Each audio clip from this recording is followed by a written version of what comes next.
Bonsoir à tous, je suis heureux de commencer avec vous, comme je vous l'avais promis, une petite série sur la Lectio Divina. Le confinement nous oblige à restreindre la célébration des offices publics, des messes, probablement des offices de la Semaine Sainte, et nous cherchons forcément ce qui permettra de compenser.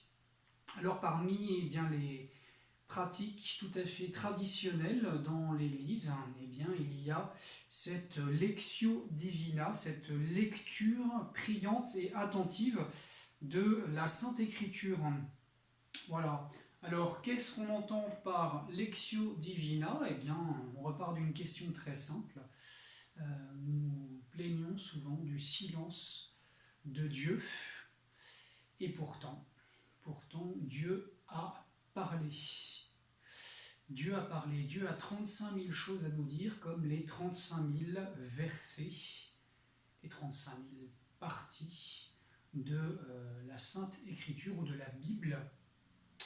Et nous cherchons parfois aussi une méthode pour entrer en relation avec Dieu, pour entrer en conversation avec Dieu. Voilà. Comment se mettre à l'écoute de Dieu, quelle méthode, quel chemin pour cela, pour l'écouter, lui parler et donc prier, puisque la prière n'est rien d'autre que l'élévation de notre âme vers Dieu, une conversation aimante avec Dieu, un échange, un commerce où l'âme s'entretient seule à seule avec Dieu dont elle se sait aimer et qu'elle aime en retour.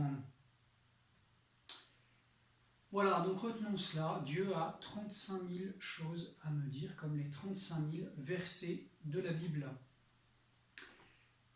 Nous pouvons repartir aussi, en ce jour de l'Annonciation, de ce verset, ce passage, qui résume le mystère central de la foi, le mystère central du Christ. Le Verbe s'est fait chair, c'est le Christ, c'est le Fils de Dieu fait homme, mais le Verbe fait chair, c'est aussi fait texte. Voilà, et nous avons donc recueilli, nous avons reçu la parole écrite de Dieu, et c'est justement la Bible. Voilà, avec cette magnifique citation de Blaise Pascal, le centre de la Bible, c'est le Christ. Nous ne sommes pas une religion du livre, mais nous sommes une religion à livre, et parmi les livres principaux, il y a effectivement la Bible ou la Sainte Écriture, le centre de la foi, le centre de la religion, c'est le Christ, c'est une personne vivante, une personne divine, vrai Dieu et en même temps vrai homme. Voilà, et nous ne pouvons pas rester dans l'ignorance de la Bible ou de la Sainte Écriture, car comme le disait saint Jérôme, ignorer les Écritures, c'est ignorer le Christ. Il est rare, si nous prenons notre vie chrétienne au sérieux, que nous soyons dans l'ignorance totale des Écritures. Elles nous sont transmises dans un autre ordre, dans un autre arrangement, mais l'essentiel nous en est transmis par le catéchisme, et puis également lors de la proclamation des textes dans la Sainte Liturgie, et leur explication, soit à l'occasion du sermon, soit lors de discussions, de cours ou de conférences. Mais ça ne remplace pas la fréquentation personnelle de la Sainte Écriture. Voilà, pour bien comprendre aussi la place respective de la Sainte Écriture et de l'Eucharistie, le sacrifice de la messe et le sacrement de l'Eucharistie, la présence réelle de Jésus, voici une petite synthèse, un petit résumé. Donc la Bible, c'est la parole du Seigneur, et la Sainte Eucharistie, c'est le Seigneur lui-même. Donc il y a une réelle présence du Seigneur dans la Sainte Écriture. Je ne me contente pas d'ouvrir un objet inanimé qu'est ce livre et d'y retrouver en quelque sorte une pensée morte, mais c'est le moyen, l'intermédiaire par lequel je suis mis en présence de Dieu et je me mets à l'écoute de Dieu, à disposition de Dieu pour converser avec lui. Donc la Bible, réelle présence du Seigneur, et c'est pour cela que l'évangile est encensé à la messe, et puis en même temps, donc, cette présence réelle du Seigneur, la plus admirable, la présence maximale du Christ dans la Sainte Eucharistie, dans le sacrement de l'autel. Alors la méthode, le chemin, eh bien, c'est comme quand on apprend à nager. Il faut se jeter à l'eau. Il vaut mieux avoir répété un petit peu quelques gestes, la manière de respirer, la manière d'articuler les bras, de placer la main pour avancer, pour ne pas couler à pic, mais il faut plonger, il faut se jeter à l'eau, et c'est ce que je vous propose de faire avec ces 4 petites causeries sur la Lectio Divina. 4 étapes donc, d'abord préparer la Lectio Divina, ensuite lire, puis étudier, et enfin retenir, recevoir, garder. Ce soir, eh bien, nous voyons la première étape qui est de préparer. Alors pour préparer, eh bien, que faut-il ? Mais déjà évidemment, il faut prendre sa Bible. Alors il y a différents formats possibles. Il y a la Bible par les applications sur Internet, sur vos ordinateurs, vos tablettes et vos smartphones.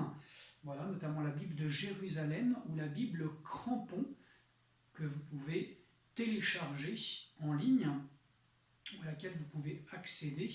Et puis sinon, il y a, ce que je recommande, eh bien, les livres eux-mêmes, donc la Bible de Jérusalem dans différentes versions, de poche, ou alors de plus grandes poches, ou alors de encore plus grandes poches. Voilà, l'essentiel, c'est d'en avoir une, quel que soit le format, la Bible de Jérusalem, avec ses notes et puis ses références dans la marge. Voilà, vous pouvez aussi utiliser la Bible Osty, O-S-T-Y. Vous pouvez utiliser aussi la Bible Glaire. Et vous avez également donc, les versions en ligne de ces mêmes traductions de la Bible. Avec cela, un petit carnet dans lequel vous pourrez prendre des notes personnelles. Vous pourrez noter tel ou tel passage du texte que vous avez méditer, vous pourrez également noter une réflexion personnelle et puis noter éventuellement une prière personnelle que cette lecture vous aura inspiré. Donc ayez avec vous ce carnet ou ce livret chaque fois que vous faites la lectio, et puis ayez également donc des stylos de différentes couleurs, citations recopiées, réflexions correspondantes au passage, et puis prière personnelle correspondant également au passage. Ensuite, il faudra choisir un texte ou une péricope. Alors là, voilà, vous pouvez ouvrir la Bible en commençant par le Nouveau Testament, donc deuxième partie, et puis en commençant dans le Nouveau Testament par les évangiles, et dans les évangiles, vous commencez par Saint Matthieu ou Saint Luc, qu'on appelle avec Saint Marc les synoptiques. Vous choisissez une péricope. Alors une péricope, généralement, c'est très simple, ça correspond à un petit sous-titre. Il y a une vingtaine de versets, pas plus. Voilà, c'est suffisant. Ce n'est pas la quantité qui va compter, c'est surtout la qualité et la régularité et l'assiduité de cette Lectio Divina. Donc choisissez une péricope. Si vous voulez traiter le problème plus simplement, bien vous prenez votre missel, et dans votre missel, eh bien, vous pouvez ouvrir au texte du jour, épître ou évangile, et faire votre lectio avec ce texte-là. Merci beaucoup de votre attention. Voilà pour les préparatifs pour la première étape de cette Lectio Divina, et prochainement, nous verrons comment justement lire la Sainte Écriture, deuxième étape de cette Lectio Divina. Que Dieu vous bénisse.